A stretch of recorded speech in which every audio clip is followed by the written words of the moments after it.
کاش دشت طیبہ میں بھٹک کے مر جاتا، پھر سگان طیبہ کا بننے والا تر جاتا۔ کاش جانب طیبہ آیوں اگر جاتا، چاک چاک میں لے کر سینہ و جگر جاتا۔ میٹھے میٹھے اسلامی بھائیوں اور مدنی چینل کے ناظرین،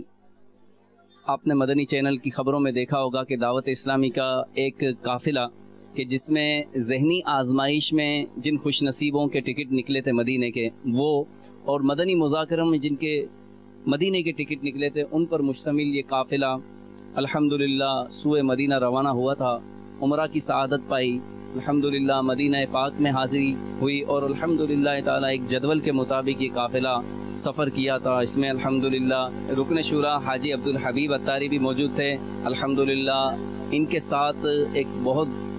پیارا قافلہ یہ ترتیب پایا تھا، اور اس میں الحمدللہ زیارت حرمین کا بھی سلسلہ ہوا ریکارڈنگ کا، اور ذہنی آزمائش کے بھی سلسلے ہوئے، الحمدللہ اجتماعی طور پر زیارتیں بھی کی، حاضریاں بھی دی، روزوں کا سلسلہ ہوتا تھا، الحمدللہ قفل مدینہ کا باپا نے ذہن دیا تھا، اس کے مطابق بھی کوشش کی، درود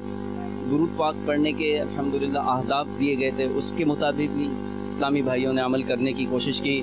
الحمدللہ انفرادی کوشش، نیکی کی دعوت، دنیا بھر سے اسلامی بھائی آتے ہیں الحمدللہ، ان میں بھی اسلامی بھائیوں نے مدنی منوں نے انفرادی کوشش کی تھی۔ میں جو یوں مدینے جاتا